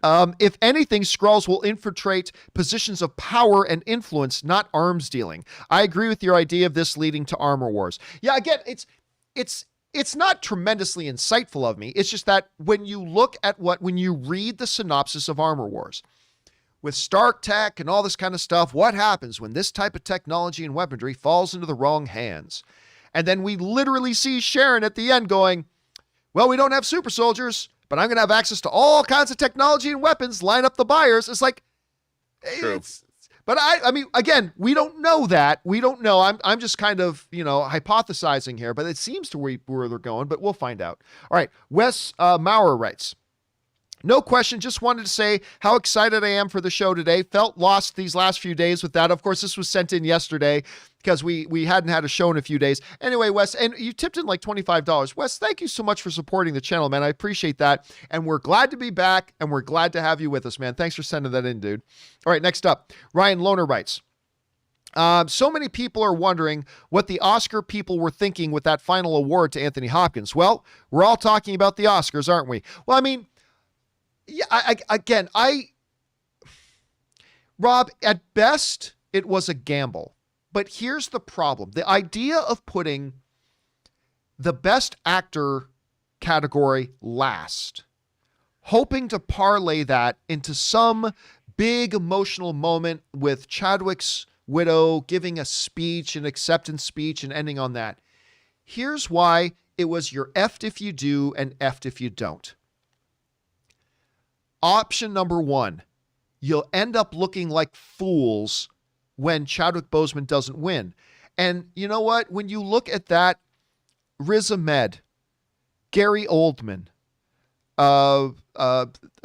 Chadwick Boseman, Sir Anthony Hopkins, when you look at that killer's row of performances, you had to know there was a very strong chance that Chadwick Boseman was not going to win that award. Any one of those nominees could have won. I thought the right guy did. I thought the performance, I thought it might have been Anthony Hopkins' best performance of his career in The Father. But, so, if he doesn't win, you look like fools. But what would have happened, Rob, if Chadwick Boseman did win? Then the narrative is, see, the Oscars are fixed. They even arranged it so that the last award would be Best Actor, so they knew. They knew Chadwick was winning, or they arranged Chadwick would win. So if Chadwick doesn't win, you'll look like a bunch of effing fools. If Chadwick does win, you make it look like the whole damn thing was fixed. They never thought it. I seriously don't understand what this current board of leadership at the Academy of Motion Pictures Arts and Sciences, where they got these clowns from. This is the same gaggle of morons who came out, let's do best most popular film, you fucking idiots. They're the same ones who came, I have no idea where they gathered this, conclave of idiots from that are doing this, but they clearly do not think anything through. It was literally, Rob, moving that whole thing with the actor being the last award instead of Best Picture. There was no good outcome from that. No matter what happened. I don't know, Rob, am I missing something here? Could there have been a positive outcome of this that I'm just missing? No. And what I don't understand, it's like, okay, the fact is that people are waiting to know the big award of the night is the Best Picture of the year, the best movie of the year. That's the final award. It doesn't matter, even if Chad Boseman was won and you got this great emotional catharsis, it's still anticlimactic because you've already given the answer to what is traditionally the biggest question. I wonder what the best movie of the year is. Yes. I mean, that's it. That's like, it would be like showing the Indy 500 race, and then after that you're going to show the two best qualifying laps to be in that race. And it's like, why would you do that? People want to know, they want to see the Indy 500. The actor races are great, but even the way they mixed up and what the down categories, a lot of early on down categories, like why was Best Director given out so early? It's Best Director, Best Actor, and Best actor and actress, and then film, because you're leading up to the hierarchy of what a motion picture is. And I just felt like all of the awards were sort of discombobulated, and doing it at the end like that was, well, I mean, it doesn't make any sense to me, and during on any metric, on any level, John. Yeah, I agree. It was just there was nothing good that could have come out of that. If it went one way, bad outcome. If it went the other way, bad outcome. They clearly did not think this through. All right. Anyway, next up, Raymond Verrata writes, With Frances McDormand's third Best Actress Oscar, she pulls ahead of Meryl Streep, who had 2 Best Actress Oscars and a supporting Oscar. Yes, they both have 3, but one of Meryl's 3 is a supporting. In terms of career, Meryl still has multiple nominations. Is Frances the woman now to beat at the Oscars? Rob, it's hard. It's becoming Daniel Day-Lewis-like. You know, Daniel Day-Lewis had a 50% win rate. He was nominated 6 times. You just assume he's going to win because he wins half the time that he's there. Frances McDormand now has 6 Academy Award nominations. She has won 50% of them, 3. Meryl, though, has correct me if I'm wrong, I don't know, 12 nominations? 15 nominations? 17 nominations? Oh, I can't remember. Know. I lost track. But I think Raymond brings up a good point. I think right now, if we in a future year are heading into a Best Actress category and Frances McDormand is one of the nominees, even if Meryl is one of the other nominees, I think Frances has to be the favorite. I don't know. What do you think? Well, I think so too. I mean, it absolutely. Why wouldn't she be? Yeah, I agree. All right, next up. We've got L. Minster writes, 1 of 2. And tips in $20 doing it. Thank you, L. Minster. 1 of 2. Hey, John and Rob. I was able to watch 6 out of the 8 episodes of Shadow and Bone so far. And I must admit, I'm quite enjoying the show. And the production value seems quite good. Of course, I'm a sucker for fantasy-based shows. But this one seems quite good. I should be able to finish the last 2 episodes tonight. Have either of you had a chance to watch any episodes? If you have any thoughts, thanks for all you do. Well, thank you so much for sending that in, Elmeister. And like we said a little before, I was going to start watching it last night, but Ann and I are already in the process of watching The Nevers, and there was a new episode, so we did that. But we're going to start watching Shadow and Bone today. Like I said, I didn't love the trailers, but I am intrigued by it. And I agree, it looks like, Rob, the production value of it looks really visually nice. I like the stylings of it. I have high hopes. Now, I don't know anything about the basic story. Like, is this thing based on a book? Is this? I have no clue. I don't know either. I'm not sure. Yeah, so I don't know much about it. If you guys in the live chat, do you guys know? And by the way, the guys in the live chat are saying it's 21 nominations for Meryl Streep. 21 nominations for Meryl Streep. That'll never be touched. The rest of history, that's a mark that'll never be touched. But do any of you guys know if Shadow and Bone is based on a book? TJ Thomas and Albert and Marcus are saying yes. Albert and TJ are both saying yes, it is based on a book. So I don't know anything about the book. I've never even heard of the book, never read the book. But like I said, Elmeister. Oh, it is. Yeah, it is based on a book. It is the Grisha trilogy. The Grisha trilogy. The Grisha trilogy, yeah. Yeah, I have no idea about that. But it looks interesting, and we're going to start watching it a little bit later tonight. All right, next up, we have Tensa Zangetsu man who writes, hey, John, hope all is well. Thank you so much. I just want to say I like the scene when Carly pointed the gun at Sam because before she told him he didn't matter enough to kill, but now he matters because he won't fight her. He wants to reason with her, which hurts more. I mean, that's true, but you also got to remember the circumstances. He was now there actively trying to stop her from carrying out her plan. So the stakes were different now. She wasn't just trying to kill him because he wouldn't fight back. She was trying to kill him because he was there to stop her plan, and he was in the midst of stopping her plan, right? Yeah. And stopping her from getting away. So I think the way you just structured that, Tensa, that's actually really good. That's a really nice way you articulated that. But also don't forget that it's a different scenario now than it was before, right? You can get in my way when I'm trying to buy some ice cream at the store, and that's fine. You get in my way when I'm trying to get some life-saving medicine to my dying mother, that'll be something very different. So I think that was maybe the situation there. But I like the way you phrased that, man. All right, next up, we got Scott Brown who writes, Oscars really need a host. It's clumsy all over the place. It's lost It's lost a lot of the production, show, and fun. No one seems to be having fun. It's become very awkward as everyone just sits there not sure what to do. Laugh, cry, make a political statement.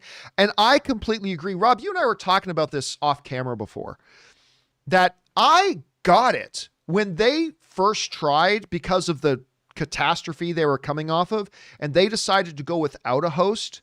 A particular year, they had the big, they were still reeling from the Anne Hathaway, James Franco thing. Then the Kevin Hart thing happened where Hart was going to host, and then all that backlash happened. And I got it. Why?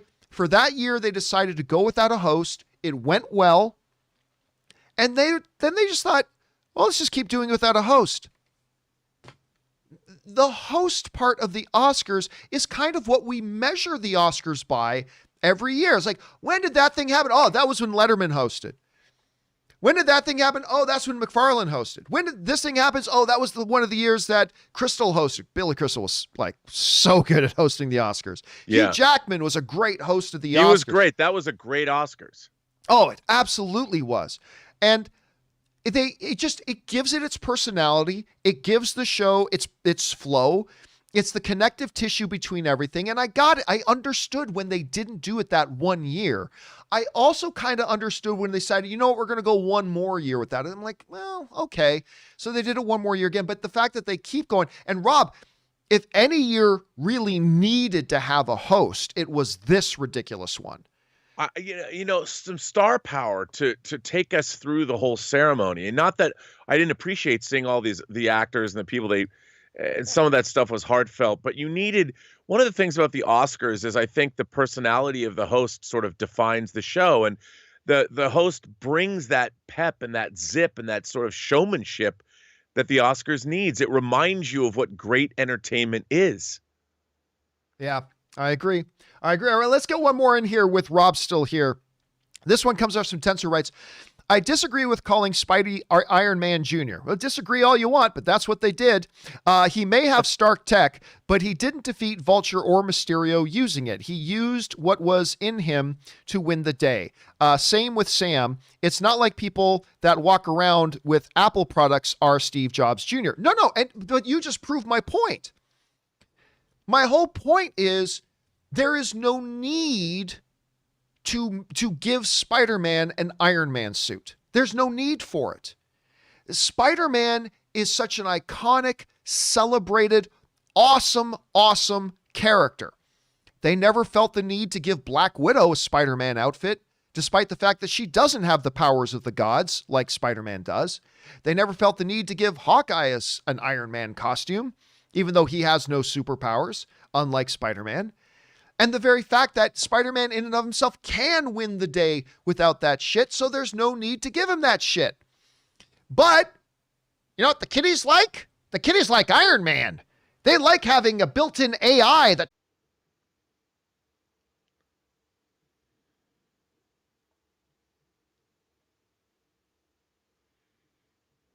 And we're back. Sorry about that, guys. I had a little bit of thing there. Oh, and of course there he is. And so there's Spider-Man. There's Iron Man. This is why I love Iron Spider, because he's badass, John. And there's no denying it looks great. There's no denying. I mean, look at that thing. I'm just saying. It looks great. I'm just saying. Iron Man has this magic armor that just pulls out whatever it is he needs whenever he needs it, and has the built-in AI that'll talk him through things and look up all his information, give him his targeting computer, blah, blah, blah. And so Spider-Man didn't need that to be Spider-Man. I don't know.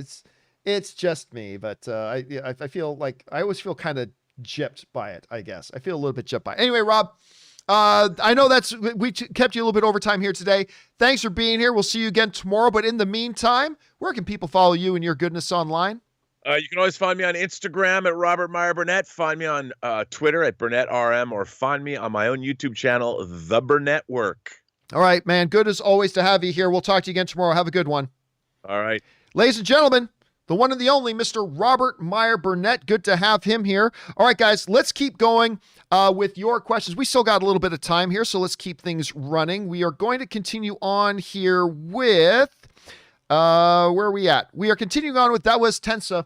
We're now going to move on to more from Tenser, who writes, also, speaking of Apple products, did you see Val had an iPhone when she was talking about Zemo blowing up the van? I guess she's not a villain after all. I mean, still with the iPhone thing, right? We're still talking about the iPhone thing.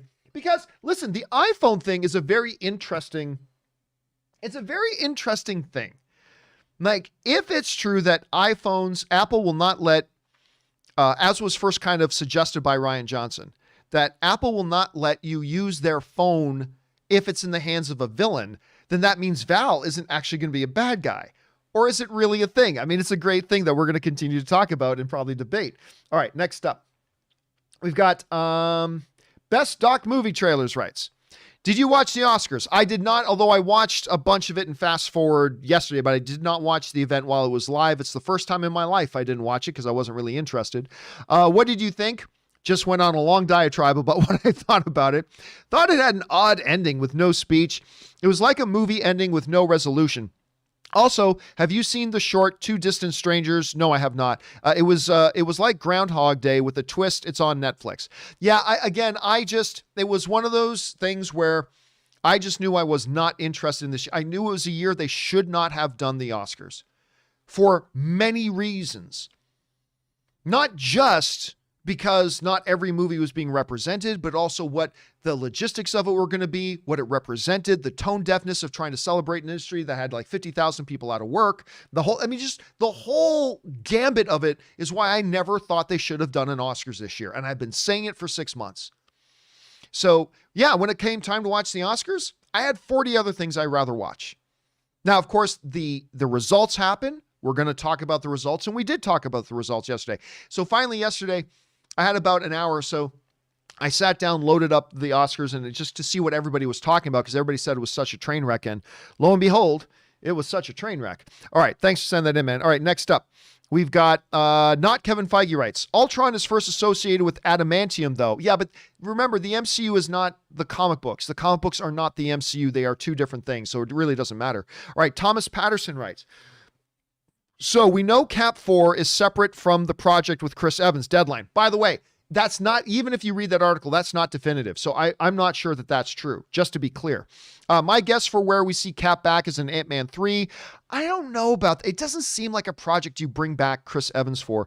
We know Kang will be in it, and with the TVA, that's the Time Variance Authority, dealing with Loki in this series, maybe Kang's ticked with Steve's changes to the timeline. I don't know. It very well could be. I'm not going to sit here and say that's possible. It's not. Anything is possible with Kevin Feige. But that doesn't seem like something you bring Chris Evans back for an Ant-Man 3. It just doesn't seem like it makes sense. But hey, I mean, they could very well do it. Let's see where they go with it. If they do, Thomas, I will remember you said that. All right. Robbie Hassel writes, really enjoyed your film. Thank you so much, man. I appreciate that. Great talent choices on who you had in it. I also enjoyed the behind the scenes show a few months ago. How about filming a day in the life at work? I think we'd all like to see what it takes to produce a show. Okay, see you. Thanks for sending that in, man. And yeah, listen, first of all, thank you for the kind words about my documentary. You guys can still go and check it out. It's Movie Trailers, a Love Story. It's available on Amazon now. You guys can go and see that there. But yeah, listen, as far as that goes, that is something we've talked about before. We've actually talked about the idea of like Ray or Jonathan or whatever coming over here and literally chronicling a full day of what goes into one of my days. Everything from the moment I wake up to all the things that happen and have to do that goes into making this show, to when I finally call an end to my day and we end the day. And we've thought about doing that. I've just never really been sure if people were actually really interested in that. I mean, we've talked about a run of show day for me and what a day normally looks like for me, but we've never actually shown it. So, I don't know. I mean, if you guys would like to see that, maybe we'll do it. By the way, Iconic Reaction sends in a super chat badge in the live chat. Thank you so much, Iconic. I appreciate that, man. So if you guys want to see that, let me know and we'll do it. It is something we've talked about All right, next up, we've got That was Robbie. We now move on to Alan, who writes, "Hey, John, one of the movies I am looking forward to is In the Heights. The colors look good, music is catchy, and the message is very emotional and relevant today. Are you excited for it, and how well do you think it can realistically do?" Honestly, and this is going to sound weird, as a massive, massive fan of Hamilton, I'm not all that excited for In the Heights. And I love Hamilton. Like, you guys have heard me rage on and on about Hamilton. I think Hamilton is amazing. I've gone to see the live show, for heaven's sakes. I love Hamilton. But I don't know. I think it's just the trailers. The trailers did not get me hooked on it at all. The music doesn't sound as catchy as the Hamilton music did. Whatever. Now, that doesn't mean the movie won't be amazing. I mean, I'll go into it and I'll definitely watch it. And to me, it might be my favorite film of all time. But I'd be lying to you right now if I told you I was excited for it at the moment. At the moment, I'm not. I'm interested in it.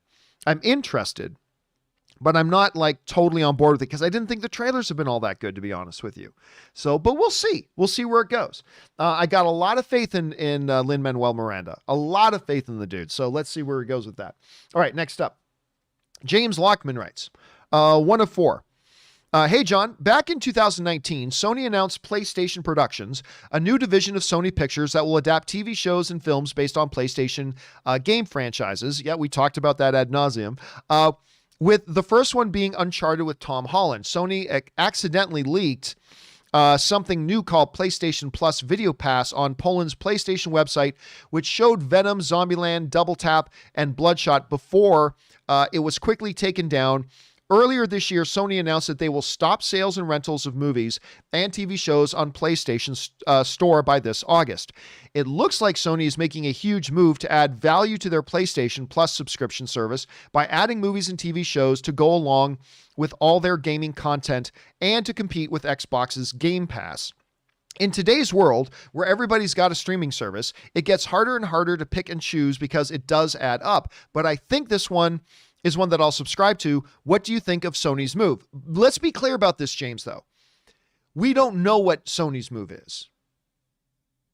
Like, people say this thing got leaked, but we don't know how legitimate that was, and we don't know what, even if it was legit, we don't know what it actually means. Because we've also, in the recent days, we've had a number of announcements about Sony has just licensed out all their content. For the most important window, the first 18 months, Sony's content is all going to Netflix. And then once that window is over, the content will then switch over to Disney Plus for, 2 years, 3 years, whatever. So I don't even know what is left right now and available for Sony to show. They've sold the rights to all this stuff. Now, I have not looked over the lease agreements. I have not read over the contracts. I don't know all the little specific ins and outs. But it seems right now that I don't know that Sony even can do something like that because, again, the rights have been spoken for. Netflix isn't going to put up, $2 billion if for the rights to be the home and streaming of Sony's content, if Sony is just going to go ahead and start putting up their own stuff, just putting up their stuff themselves on their Sony PlayStation. So I don't know, maybe something's worked into that contract. Maybe it's not. We'll have to wait and see. But right now it seems confusing at best, but improbable at its most. So we'll see where they go with that. All right. Excellent topic to bring up though, James. Next up, we got an anonymous viewer who writes, "Hey, John, I know you said this was an asterisk year for the Oscars, but I'm so Anthony Hopkins one for The Father. So am I. I work with people who suffer from dementia, and this was hands down the best and most accurate portrayal I have ever seen." Listen, and again, people always misinterpreted and misrepresented what I was saying when I always said they shouldn't do an Oscars. I was not saying that there weren't fantastic movies this year. And I never said there aren't fantastic performances this year. I mean, Trial of the Chicago 7, Minari, Nomadland, one of the top 5 best movies I've seen in the last 5 years. I can talk about that movie all day. But that wasn't the problem. The problem wasn't that there weren't great movies and everything this year. There was a host of other problems and issues. But it happened. They did the Oscars. With them having done the Oscars, I was thrilled that Anthony Hopkins won. Thrilled. I think it may have been the best performance of his illustrious career. I really do. It was incredible. I didn't over the top love the movie, to be honest. Like, I liked the movie very much, but I wasn't over the top crazy about the movie, but the performance was crazy. The performance was crazy good. And I was very, very happy. I would have been perfectly fine if any of those incredible nominees had won, but I was perfectly good. He's the one I would have picked. So I was very happy to see that result myself. All right. Next up, Simon writes, "Hey, John, I sadly will have to report that my wife does not like the new Captain America suit worn by Sam. Because of the cowl being a half cowl, it doesn't give Sam protection for the top of his head. I explained that the suit is meant to be identical to the comics, but she wouldn't have any of it. So I'm going to let you explain to her why it's important that the suit should be identical with the half cowl. Good luck." Sorry, Simon, I can't do that because I don't think it is important for the suits to look like the comics. I don't think it's important at all. Now, that being said, I thought it looked great. I even thought the half cowl was really good. I mean, let's face it, half the time Cap, when Steve Rogers, the real Captain America, half the time Cap is fighting, he doesn't have the headpiece on anyway, right? So, I mean, like, just look at the beginning of Infinity War, right? When he pops up in the train station. When he pops up in like one of the best entrances ever in comic book movies, when he pops up in the train station to save Wanda and Vision, right? He's doing that fight. He doesn't even have any helmet on. He didn't even bother to put on like a Fisher-Price helmet or anything. He's just, nope, I'm good. I'm going to come in here. I'm going to kick some ass. So I was okay with it. But actually, no, I don't think there is. I think there is zero importance to making the on-screen costumes look like their comic book counterparts. For example, Scarlet Witch.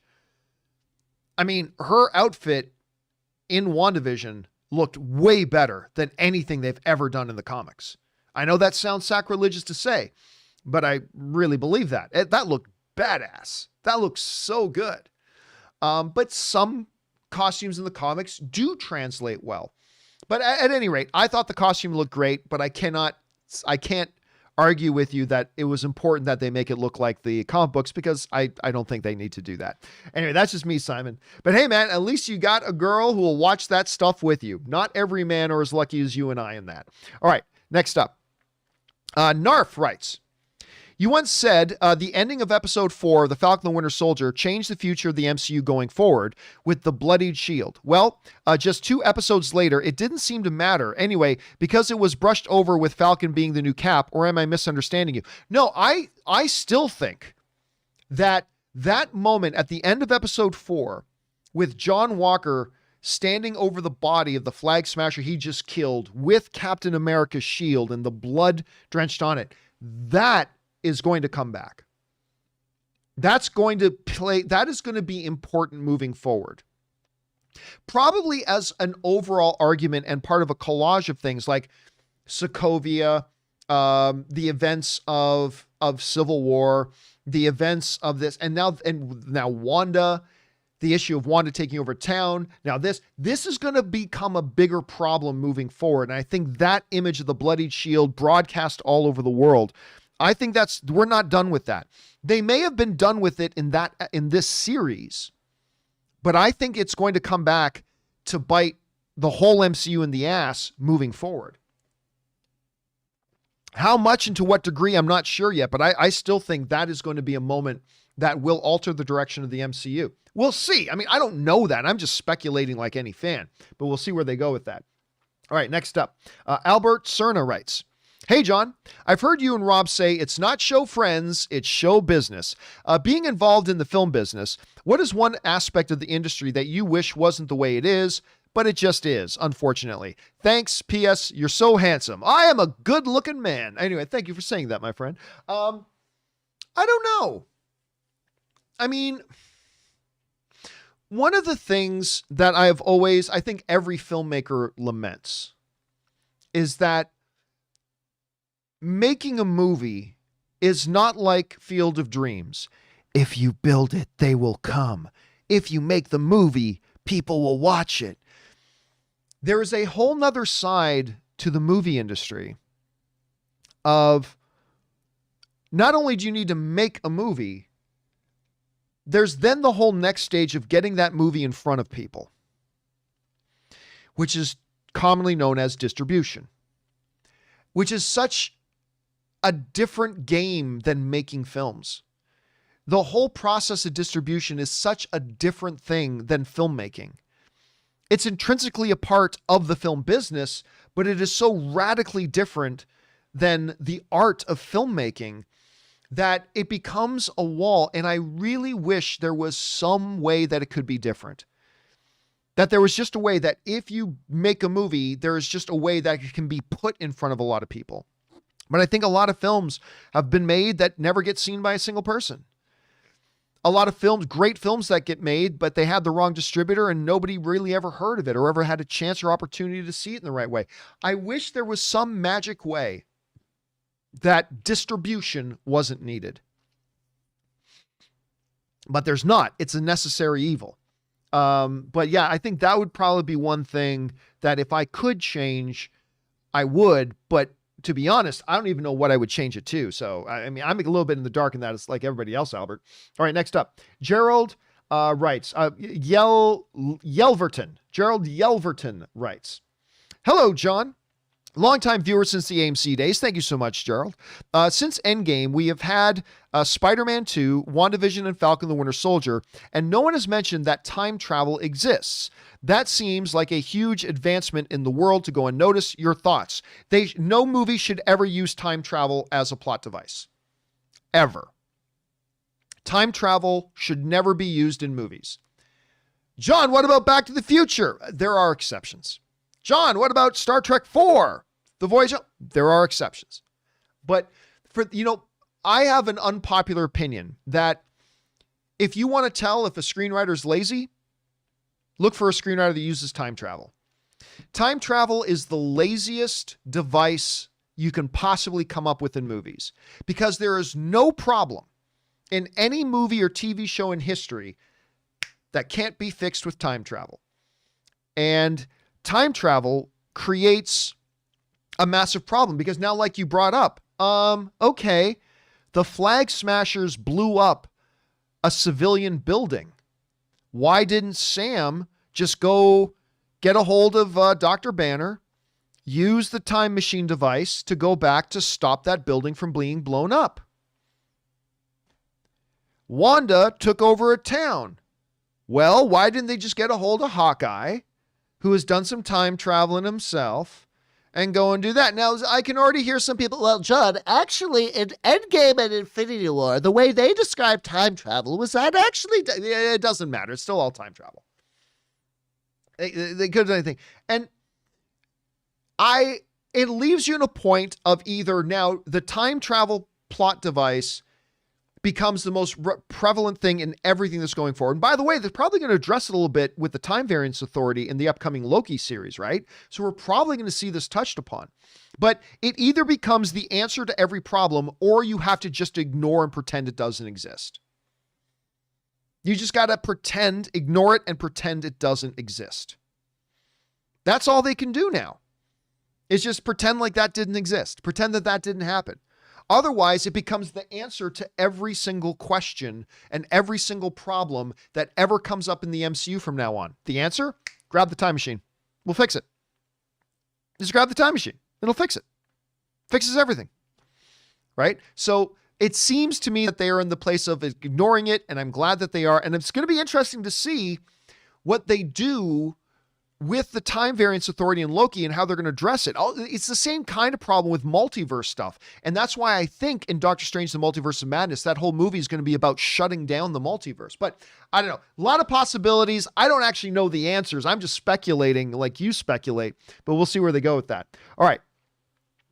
Next up, we have, that was Gerald. Next up, we got Boston McCloud, who writes, It's been 2 years for when I saw Endgame on opening night, an experience I will always cherish. I'm going to sneeze in a minute. I remember going to seeing the first Captain America movie with my dad, and after the movie ended, we walked out of the theater, and he predicted it, John. We walked out, and he said to me, wow, now Tony Stark has to invent a time machine so Cap can go back and get his dance with Peggy. I kid you not, John, my dad never read a comic book in his life, yet he predicted the ending of Endgame back in 2011. That is hilarious. That is a great story. I love that. That is so cool. Yep. Some people just have that sort of foresight, Boston McLeod. Thank you for sharing that, man. That is a cool, cool story. All right. Next up, we've got Timothy, who writes, David Fincher, one of Hollywood's best directors, had a rough start at the beginning of his career, Aliens 3. My point with this, don't be so harsh on Mortal Kombat director John. He could still go on to make great films, even though his first film wasn't great. Okay, Timothy, here's the thing. That is called the exception argument. What you just did is called the exception argument, right? The exception argument is when you try to defend something because there was a 1 in a million example of something to the contrary. An example of this is this. Saying, you shouldn't just go and put $1 million on some junk stock. Well, this one time somebody did it and it turned them into a billionaire. Yeah, out of the one guy out of the thousands who just lost all their money, there was one guy who did. So it's called the exception argument. Yes, there was a director. Actually, there are several directors who make their first movie and it's terrible, but then can get much better and they learn from that experience and they get better. But to use that as a defense, well, it happened once with this guy, that's called the exception argument. But look, making movies is a lot like sex. Not everybody can be Ben Affleck, where the very first movie he directs turns out to be an incredibly awesome movie, right? We can't all be Ben Affleck, right? Making movies is probably a lot like sex. The first time you do it, you're probably terrible at it. Oh, and don't shake your head at me, you guys on the other side of the computer screen. I don't care how much your partner lied to you. You sucked at sex the first time you did it. Odds are you probably still do, and your partner is just too nice to let you know. But it's probably true of most of us. But the first time you did sex, you sucked at it.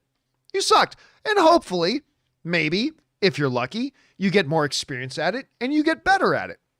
So yes, just because I think the director of Mortal Kombat did a terrible job, that does not mean that I don't think they can't still have a future, especially considering it was his very first movie. Remember, I've said for a long time, one of the things that I was a little bit nervous about Mortal Kombat was A, it had a first-time screenwriter, and then B, it also had a first-time director. That's not a great combination. But it doesn't mean that this first-time director can't learn from the experience of making this. And maybe he'll be a terrible director for the rest of his career. Or maybe he takes the lessons he learned, he's got some experience under his belt now, and he's able to go and build upon that and improve upon that. Of course. But don't think it's an automatic because it happened with this director. You just don't think it's an automatic thing. Anyway, there's that. But yes, most of you probably still suck at sex. I think most of us do. All right, next up, except me, because I'm Italian, it's genetic. It's genetic! Don't be jealous. It's genetic. I'm Italian. We're the people. Anyway, next up. Last question of the day, guys. I just realized we're just about out of time here. Last question of the day. Matthew Cora writes, hey, John and Rob, just missed Rob. What do you guys think about the Demon Slayer movie's performance at the box office this week? I think this gives Cap 4 a roadmap for going... It does not give Captain America any kind of a roadmap. No. I think this gives Cap 4 a roadmap of going from TV series to movies successfully. There is absolutely no correlation between Demon Slayer and the MCU. And the MCU doesn't need to take roadmaps from anybody. Anyway. Successfully. It made over $400 million worldwide and $19.5 million domestically. Thoughts? I really don't care. I'm not going to lie. I'm not going to be facetious. I'm not going to try to be populist here. I have no interest in Demon Slayer. Still, in a weekend domestically, that Mortal Kombat opens at 22 million. The fact that it was able to open to 19, that's pretty impressive. It's so impressive that even though I had no interest in watching Demon Slayer, none, because of the result, I actually said to Anne yesterday, this is a true story. I said to Anne yesterday that I said, honey, what would you think about later tonight, us running over to AMC and watching this manga movie called Demon Slayer? What would you think about that? And what do you think about going to check this out? She goes, yeah, I could be down for that. She goes, because I had the AMC page open for tickets to see if there were tickets available for it and if it was playing at the AMC Tyler Galleria in Riverside. And she said, well, look, there's a trailer there. I'm like, okay, cool. Yeah, let's watch the trailer. Because I didn't know anything about Demon Slayer. And I watched the trailer and it was awful. At least to me. The trailer was terrible. And I was like, I went from loading up the AMC page just so I could buy tickets so me and Ann could go see it. And then Ann noticed, oh, hey, there's the trailer. I was going to buy tickets without even looking at the trailer. And then Ann said, there's the trailer. I said, oh, yeah, let's watch the trailer. And I thought the trailer was terrible. Now, again, the movie may be great. It may be awesome.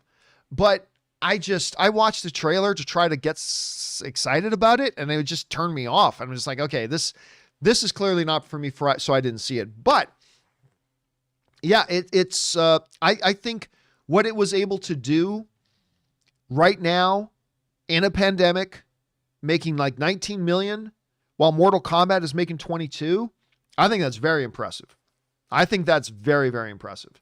So still, it's not a property that's for me, and that's fine. Not everything is for all of us. Like every single one of us have certain types of movies and things that just aren't for you. There's certainly some anime stuff that I really do enjoy, but I'm not generally an anime guy. But yeah, so I just don't have any interest in it. But still an impressive result. Okay, guys. For everybody else, from Isaac, K Major, Ed, don't worry, guys. We will start off. We only had a few left here, but we will start off tomorrow's John Campea Show. Once we get into the live questions part of the show, we will kick off with your questions right there. We'll pick up right where we left off. So, guys, for now, that'll do it for this installment of the John Campea Show. Thank you so much for being here and making this show a part of your day. Thanks to Robert Meyer Burnett for bringing his glory and goodness to the show. And a special thank you to all of you guys who send in these live comments and questions. Number one, because you give us great fun things to talk about. But number two, you support this channel as you do it. And all of us here involved with the show, thank you guys very, very much for that support. Okay, guys, remember, do the four main things. Stay smart, stay safe, take care of yourselves, and please take care of the people around you. That'll do it for me for now, guys. Thanks a lot for being here. My name's John Campea, and until next time, my friends, bye-bye.